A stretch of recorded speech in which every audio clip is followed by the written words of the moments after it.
Hi, I'm Doogal, tech lead at Babylon. As you said, we have this sort of consultation thing where basically we are a startup where you have a conversation with a doctor on your phone instead of having to wait in line for weeks and weeks and weeks for, say, a physical doctor. There's also a huge AI part of Babylon. We have this chatbot thing. I'm not going to focus on that stuff today because that's not the part of the business I work in.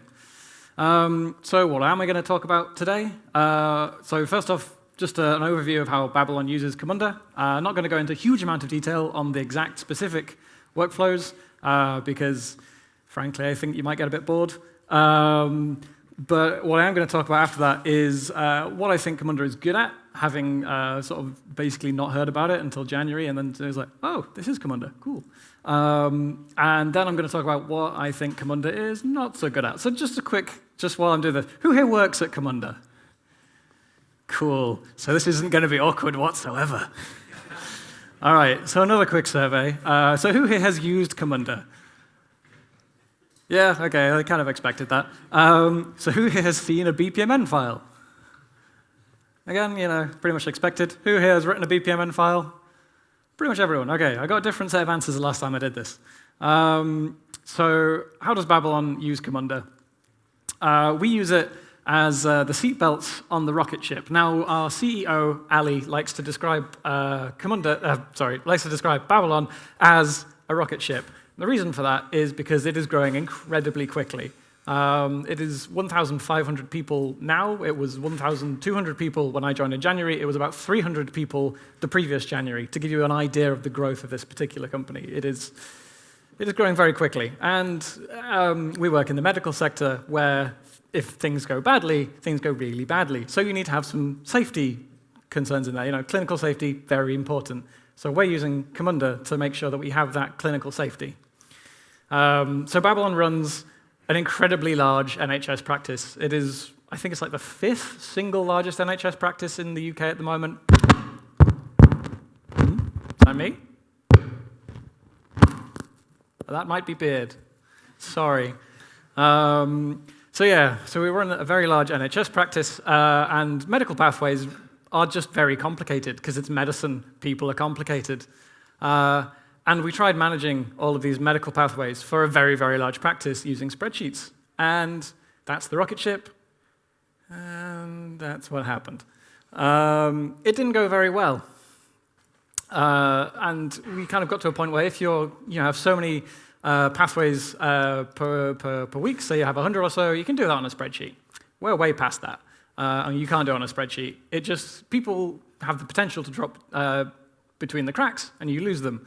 And the thing is, if it goes well, we save lives. Kind of indirectly. We're not directly saving lives, but you know, we're saving lives. If it goes badly, people die. So we don't want things to go badly. Come on, there we go. So what workflows do for us is they help us let the clinical operations team, ClinOps, scale. So what we use this for is you have a chat with a doctor. Doctor decides that you need a blood test. We call it a phlebotomy. So we trigger the phlebotomy workflow. That gets passed down to ClinOps, and ClinOps then go through all the various bits and pieces that you need to happen to have a phlebotomy. It's the NHS. There are faxes involved. It's not great. So I'll take the letter workflow as a different example. So one of the things I've realized since learning a bit more about Camunda is that we do Camunda in a very weird way, in that Camunda is meant to be used to orchestrate computers to do stuff. We use it to orchestrate humans to do stuff. So I'm sorry to all of those humans. But this is the letter workflow. It effectively is a doctor wants to send a letter to maybe another doctor's practice, maybe they're referring you, maybe it's your work. And so we have draft letter, and then it's going to go, okay, ClinOps is going to draft that letter, then a doctor is going to review that letter, and if it needs to be, if it's valid, great. We post it, we put it in System 1. Get on System 1 in a minute. System 1 is a whole separate conversation. And then maybe you need to rewrite the letter, so you have this whole loop of review, rewrite, until it's done, and then you post it. Separate to that is this kind of this Med3 situation going on at the bottom, which is, Med3 is sick notes. So you don't really need to review those. They're just kind of like, yeah, you're sick, here's your doctor's practice giving you a letter, and we're done. So this is kind of what we use. There's no automatic stuff going on there. It is all people getting a thing on task list going, I need to draft a letter. And then they turn to something else and draft the letter and come back to the task list and go, done. And then, I need to draft another letter, and ad nauseum. So that is the form that we use. So we're writing all of our own forms for this stuff. Mainly, so this is data from staging, so it's all gibberish. So on the right-hand side, we misuse variables. We have so many variables for workflows, and I realize it's not good. But we have all these variables down the right-hand side, and then you have a bunch of comments, and this is what I'm saying. We have this, I confirm that I have reviewed the letter in System 1, which is, they have the thing on task list, they turn to System 1, which is a separate laptop, they go, yes, I reviewed that, they turn back to the thing, they click yes, and then they move on to the next thing. Again, it's not great, but the whole point is not to make things, the whole point is not to make things potentially easier, it's to make it safe. So we check that you have definitely done that. We can make it easier afterwards. That's the next thing we're doing. So what we're doing after we have this situation is robotic tasks. It seems like a fairly obvious thing to do, right? Because let's have the users not do all of this mind-numbing stuff. So there's a tool called Blue Prism, which does RPA, robotic process automation. And we're going to use that to talk to System 1. System 1 is the way that you access the NHS data. It has an API. We don't have access to that API, and I hear the API is a bit naff anyway, so we're basically using this thing called Blue Prism to do the clicking through all the UI as an automated thing, and we're exposing that as an external task, and et cetera, et cetera. Next thing, member tasks. Members are what most people refer to as patients. We call members, just terminology. But what we want to have is a situation where someone needs to go for a phlebotomy. One of the pieces of information we need is where do you want to go for the phlebotomy. At the moment, that requires a thing in the task that means someone in ClinOps rings up the member and goes, where do you want to go for your phlebotomy? Person tells them, they write it in the task, off we go. What we'd prefer to do is just have that come up in the app as a push notification. They follow a thing, put in their details, and that gets passed into workflows, and it's a member-generated task. Also, we implemented a bit of an API initially. I should point out, I wasn't here for the first iteration of the API, and in true software development fashion, I turned up, looked at the API we currently had, and said, this doesn't really work. So we're doing V2 of an API, which is going to be better. It's going to be great. It's the best API. And so, we're still working on that, and it's a bit more general. The first API it works, but it is making a lot of assumptions that are not true as we scale up. One of the other things that we need is a member-centric UI. So the task list is very task-centric. You do the task, you do the next task. What we'd like to have is a situation where I go, I want to know about Joe Blogs, and up pops a screen about Joe Blogs, and here's all of Joe Blogs' medical information, and here are all the tasks for Joe Blogs that have either happened in the past or are currently active, and you can just see, okay, well, I've got you on the phone, I'm going to do these 3 tasks, rather than having to get you on the phone every single time a new task pops up. So, what do I think Camunda is good at? It parses XML. I am so pleased that I do not have to parse XML. Also, as a sort of a follow-on from that, it understands all the bits of BPMN. Now, if no one had ever told me about Camunda, but had described the idea that we will have a series of boxes and lines, and they will sort of go, okay, if you get to this box, then we're going to split off and do something else, I'd be like, okay, yeah, I think I could probably come up with something that would do that. And then having worked with BPMN for a short period of time, I've come to realize that, oh, wow, no, there are a lot of complexity in this, and I would mess this up so badly. So I'm supremely glad that Camunda is dealing with all of that. I don't have to think about that. I can just focus on the business problem, which is great. I think maybe the unsung hero as well is doing the right thing at the right time. So I have a whole separate canned rant about concurrency and how you should probably never do it. Camunda does the right thing and deals with all of the concurrency stuff, and it's okay, great. The task is happening at the time it said it was going to happen. As far as I know, I've never actually really checked it. It mostly works from what I can see. So that's great. I'm very happy with that because, again, threading is hard. And a big relief for me was that it has tenancy. So Babylon, beard. Cool, right. So Babylon has its version of tenancy, Camunda has its version of tenancy, and those two things need to talk to one another. Babylon technically has two versions of tenancy, the old one and the new one. The new one is on its way, not quite there yet.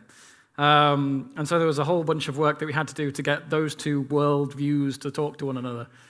Similar story for authorization. But it has tenancy, which is good, and we're now implementing that tenancy, which means that we're a little bit further ahead than some of our other teams within the organization who, say the appointments team, they have to now implement tenancy. Now, tenancy is hard, and implementing it on a domain that doesn't have any knowledge of tenancy is really hard. So I'm glad that it has tenancy. Also, one of the other things that I really like about it is that it's got all the things. I mean, that is maybe a blessing and a curse, because it is, like, I don't know, like 10 years worth of feature development on a tool. It's like you have a whole bunch of features, you have a whole bunch of stuff you can do. The downside is you have 7 to 10 years worth of technical debt coming along for the ride as well.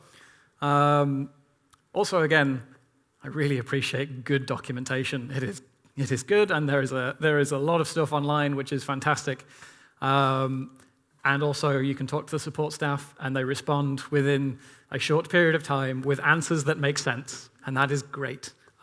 Previous life, worked in the lottery, had a situation where I'd send an email out to a person we were working with from a different company, and you'd send out 3 questions, and you'd wait 3 days, and they'd answer badly the last question in the email, and like, this is not helpful to me. So yes, very appreciative of good documentation, and very appreciative of support staff. Thank you very much. So what is Camunda not so good at? Oh boy. Getting stuff. So, Sev23. Sev is what we use for site incident. Effectively, stuff has blown up, and now people can't do things. So this was the 23rd JIRA ticket that was raised in the Sev. I'm not sure it's the 23rd site incident that we had. But yeah, this is the second-hand story of Sev23, because this happened in November, and I joined in January. So this, at this point, is second or third-hand retelling. So what happened, effectively, is everything's fine and dandy. You can, hang on, I've got a laser pointer on this thing. Yeah, there we go, look at that. So everything's fine and dandy. We have, throughput, everything's going okay, and there's a, something's going a bit wrong, something's going really wrong, something is, we're basically buggered. So we kind of saw it coming from a little way off, and, well, didn't really know what was happening. Similar thing, this is, if anyone's used New Relic, we use New Relic for doing monitoring.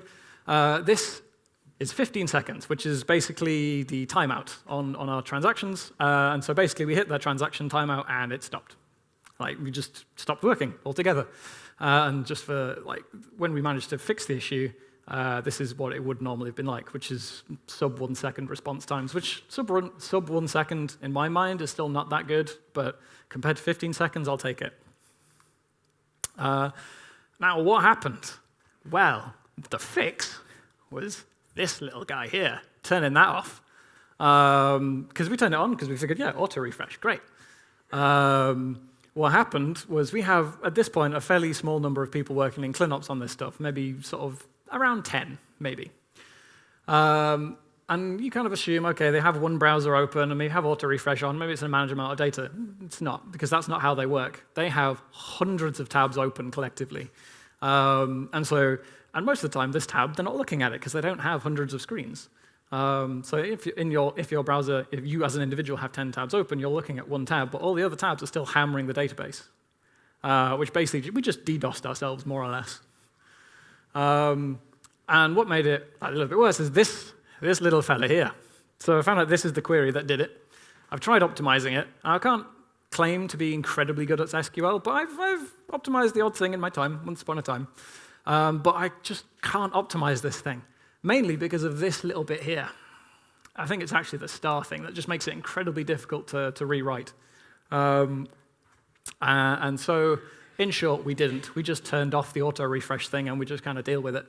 But on that, it's probably also worth pointing out that we use MySQL 5.6. Oh, I am not happy with this state of affairs. It was there when I turned up. I'm poking DevOps, but DevOps are very busy. But But at some point, yes, I would very much like to move to 5.7 or even 8, so I can use nice SQL. I could use things like window functions. That would be great. But yeah, so part of that might be we're just using a NAF version of SQL. So basically, as a sort of an extension of that, a lot of the time we tried using the Java API, and we found that it is also just kind of slow. And it might be that we're using it badly. That's a very real possibility. But we end up basically not using a lot of Camunda's get stuff endpoints. And that is bad. It's like, this stuff is there for us to use. We should be using it. While we're there, so what we end up actually doing is basically writing it ourselves. So we write, that's kind of what V2, the API is. We effectively write our own Spring endpoint that takes some data, goes to the database. We write a native query on the database, or we use Duke, and then we return that data, which obviously the database is not part of the public API, and so the database tables they might change in some point in the future, and we basically take on that technical debt, effectively, in order to get queries that run fast enough. Next thing, debugging. So going from the REST endpoint down to the database query is not simple. It's possible, I've managed it, but it just felt that little bit more hard than it should have been. Because from my perspective, when I'm writing sorry, this is the beard again. When I'm writing like Spring Boot stuff, it's like, okay, endpoint comes in here, maybe it goes through a service, maybe it talks to a component, we end up in a repository, there's the query, boom, ta-da, you've got your data, great. This, I was like, okay, right, well, I think I figured out how these REST services work, and I kind of come into this thing, and it's a pattern, and now I think I'm in the database, and then, oh, hang on, my Battis, oh boy.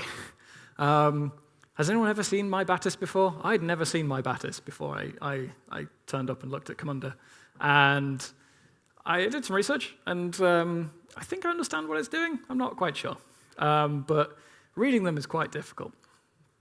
So this is a bit of audience participation. What I want you to do here is to count the number of screenshots of this one query that I got.